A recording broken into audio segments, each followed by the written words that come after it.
Bismillahirrahmanirrahim. Assalamualaikum warahmatullahi wabarakatuh. Alhamdulillahillazi an'amana binimatil iman wal islam wa nusolli wa nusalimu ala khairil anam Muhammadin wa ala alihi wa sahbihi azmain amma ba'du. Selamat datang di pelajaran bahasa Indonesia yang masih harus belajar secara daring ini. Semoga kita belum bosan untuk terus belajar ya, meskipun lewat e-learning. Ustazah harap kita akan segera dapat bertemu secara langsung. Jadi mari tetap bersemangat dalam menuntut ilmu. Tidak bosan-bosannya Ustazah ingatkan kembali untuk tetap menjaga kesehatan dan kebersihan kita selama masa pandemi ini. Pakai masker ketika berpergian dan sering mencuci tangan. Silakan untuk menyiapkan terlebih dahulu buku paket bahasa Indonesia masing-masing dan juga untuk menyiapkan buku catatan. Catat hal-hal penting dalam video pembelajaran ini dan juga kalian bisa mencatat hal-hal yang masih membuat kalian bingung. Kalian dapat menanyakan langsung pada Ustazah setelah menonton video pembelajaran ini. Jangan lupa untuk mengonfirmasi kehadiran di kolom komentar e-learning ya, agar Ustazah dapat mencatat kembali kehadiran kalian dan Ustazah dapat tahu kalian masuk kelas hari ini atau tidak. Hari ini kalian pasti sudah tahu apa yang akan kita pelajari. Jadi hari ini kita masih akan mempelajari tentang menelusuri jejak-jejak perjuangan dalam sejarah nasional untuk bagian C dan bagian D. Nah, kalian sudah hafal bukan? Sebelum masuk ke pembelajaran, kita akan terlebih dahulu mengulas kompetensi dasar dari teks cerita sejarah. Yang pertama, itu menganalisis kebahasaan cerita sejarah dan juga menulis cerita sejarah pribadi dengan memperhatikan kebahasaannya.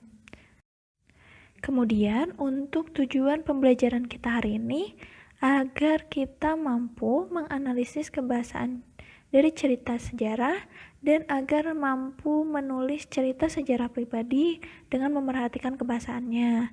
Semoga tujuan pembelajaran kita kali ini dapat kita capai dengan maksimal. Masih ingat tidak apa saja yang telah kita pelajari sebelumnya?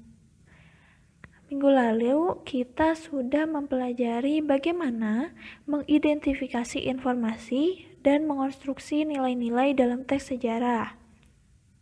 Semoga kalian masih ingat ya pelajaran yang telah kita pelajari minggu lalu. Nah, untuk melihat apakah kalian masih mengingat pelajaran minggu lalu, Ustazah akan membuat kuis ya. Silahkan jawab 4 pertanyaan ini. Yang pertama, apa itu teks cerita sejarah? Kedua, apa saja sih aspek informasi dalam teks cerita sejarah? Yang ketiga, apa saja nilai-nilai yang dapat kita ambil dari teks sejarah tersebut? Kemudian, apa saja manfaat yang dapat didapat dari teks cerita sejarah? Untuk 10 orang tercepat menjawab akan mendapatkan poin. Kalian bisa mempause terlebih dahulu video pembelajaran ini, lalu jawab 4 pertanyaan tersebut di kolom pesan e-learning Ustazah ya. Nanti Ustazah akan mencatat nama-namanya dan 10 orang tercepat tersebut akan mendapatkan poin. Setelah menjawab kuis tersebut, silakan untuk kembali menonton video pembelajaran ini sampai habis. Setelah minggu kemarin kita membahas bagian A dan B, kita masuk ke bagian C ya, yaitu menganalisis kebahasaan teks sejarah. Coba kalian lihat rubrik perbandingan teks cerita novel dengan teks cerita sejarah. Persamaan antara novel dan teks cerita sejarah ini adalah diceritakan secara naratif, berpola kronologis dan kausalitas. Kemudian banyak menggunakan konjungsi temporal atau penyebaban. Sedangkan untuk perbedaan antara novel dengan teks cerita sejarah adalah teks cerita sejarah dan novel memiliki bentuk yang hampir sama, Perbedaannya hanya objek yang diceritakan teks cerita sejarah benar-benar terjadi. Sementara itu, kejadian yang diceritakan dalam novel bersifat rekaan. Jadi, untuk novel itu imajinatif, sedangkan untuk teks sejarah itu faktual, yaitu menjelaskan fakta-fakta. Kemudian, untuk novel yaitu rangkaian peristiwa bersifat hierarkis, sedangkan untuk teks sejarah, rangkaian peristiwanya bersifat gradual. Nah, dan yang terakhir, untuk novel, mungkin untuk tidak adanya kejelasan pada akhir cerita. Biasanya akhir dari novel itu diserahkan kepada pembacanya, sedangkan untuk teks cerita sejarah, ada kepastian pada akhir cerita sebagai konsekuensi dari peristiwa sebelumnya, yaitu penyimpulan penilaian. Berikut adalah ciri kebahasaan dari teks cerita sejarah. Yang pertama, menggunakan kata-kata yang bermakna tindakan atau perbuatan. Nah, kata-kata tersebut menggunakan rangkaian peristiwa yang dilakukan pelaku sejarahnya. Kata-kata tindakan juga berkaitan dengan karakteristik teks sejarah sebagai teks naratif yang tidak lepas dari alur sebagai salah satu unsur utamanya. Kemudian, keterangan waktu dan tempat. Sebagai teks naratif, teks sejarah selalu menghadirkan latar, penokohan, dan alur. Selain itu, banyak menggunakan konjungsi temporal, itu terkait dengan karakteristik teks sejarah yang disajikan berdasarkan urutan waktu. Kemudian menggunakan konjungsi kausalitas atau terdapat sebab akibat. Nah, yang terakhir, kalimatnya bermasa lampau karena bercerita tentang kejadian yang sudah terjadi. Jadi, teks cerita sejarah ini memiliki 5 ciri khas kebahasaannya.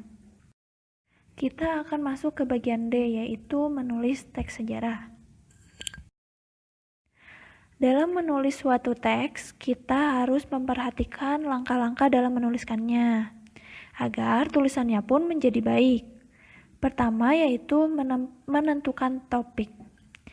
Topik tersebut haruslah terjangkau dan sumber datanya tersedia, agar saat menuliskannya kita tidak kesulitan dalam mencari informasi-informasinya. Setelah itu, mengumpulkan fakta. Dalam mengumpulkan fakta, kita dapat mencarinya dengan studi dokumentasi, pengamatan, atau wawancara. Setelah fakta terkumpul, kita dapat langsung mengembangkannya menjadi teks yang utuh.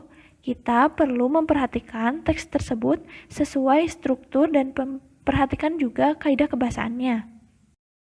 Sebelumnya sudah disebutkan bagaimana mengumpulkan fakta untuk teks cerita sejarah. Ini ada beberapa cara dalam mengumpulkan fakta. Yang pertama, kita dapat membaca dokumen seperti surat kabar, majalah, buku-buku, atau sejenisnya. Ada juga dengan melakukan pengamatan langsung, yaitu menyaksikan tempat atau benda-benda yang menjadi saksi bisu atas peristiwa bersejarah itu. Dan terakhir, melakukan wawancara. Kita dapat mewawancarai pelaku sejarah atau pihak yang pernah mengalami dan menjadi bagian dari peristiwa tersebut. Dalam menulis teks sejarah, kita harus tahu topik-topik apa saja yang dapat kita angkat. Yang pertama, ada silsilah atau peran seorang tokoh masyarakat. Misalnya, ada ulama atau tokoh politik. Selanjutnya, adat istiadat masyarakat. Selain itu, peristiwa sosial atau budaya seperti kerusuhan, demonstrasi, atau pemilu. Dan ada juga peristiwa alam seperti banjir, gunung berapi, atau gempa.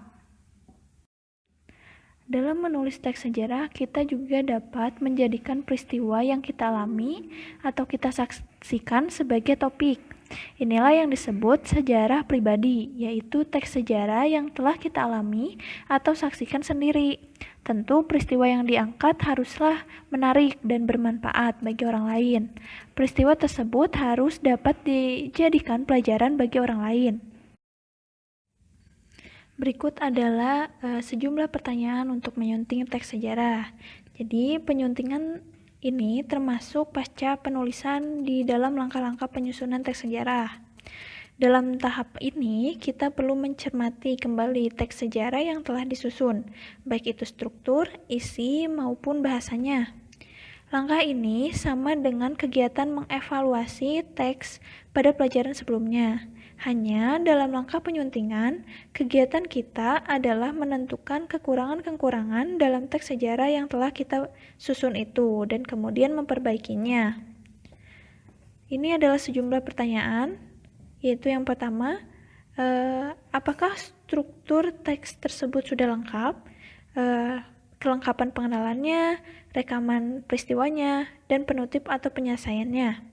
Yang kedua, apakah bagian-bagian teks tersebut sudah tersusun secara kronologis? Yang ketiga, apakah fakta-fakta yang disajikan dalam teks tersebut sudah meyakinkan? Nah, yang keempat, apakah kaidah-kaidah kebahasaan yang digunakan dalam teks tersebut sudah benar? Yang terakhir, apakah penggunaan ejaan atau tanda bacanya sudah tepat? Pertanyaan-pertanyaan tersebut dapat menjadi salah satu cara kita dalam melihat apakah teks yang telah kita buat ini sudah benar atau tidak, ataukah masih ada kekurangan, dan kemudian kita dapat memperbaikinya. Nah, berikut ada contoh teks sejarah. Akan Ustazah bacakan terlebih dahulu.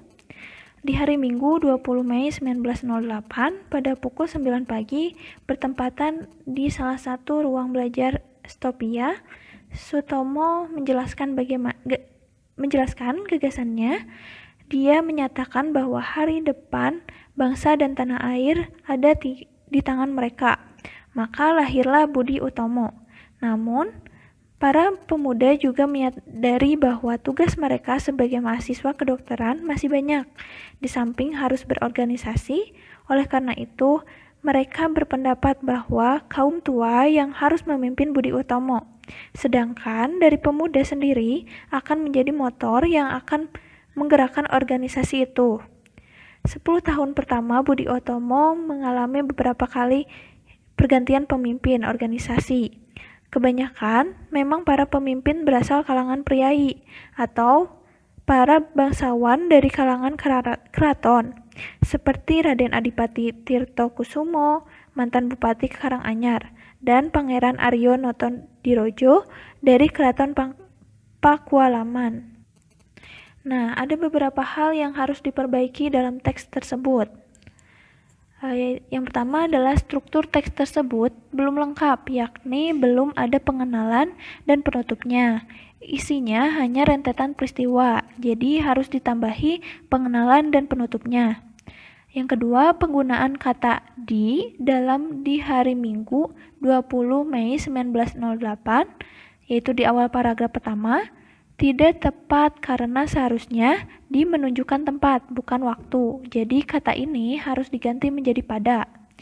Yang ketiga ada penulisan Budi Utomo. Tidak konsisten.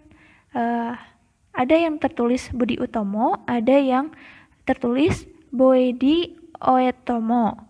Seharusnya semuanya seragam. Nah, yang terakhir penulisan kata priai tidak baku karena menggunakan Y di antara I dan A. Untuk yang bakunya adalah priai, P, R, I, A, Y, dan I. Jadi berikut adalah contoh penyuntingan untuk suatu teks cerita sejarah. Sudah mengerti bukan bagaimana cara menulis dan juga menyunting teks sejarah? Nah, setelah pembelajaran kita akan merangkum terlebih dahulu apa saja yang telah kita pelajari hari ini. Kita telah mempelajari bagaimana cara menganalisis kebahasaan teks sejarah dan juga bagaimana langkah dalam menulis dan menyunting teks sejarah agar menjadi teks yang baik. Insya Allah minggu depan kita akan melakukan ulangan harian karena bab kedua ini sudah selesai. Jika ada yang ingin ditanyakan, silakan tanyakan di kolom komentar e-learning. Kita diskusi di sana. Terima kasih atas perhatiannya. Semoga kita diberikan kesehatan selalu oleh Allah Subhanahu wa taala. Wassalamualaikum warahmatullahi wabarakatuh.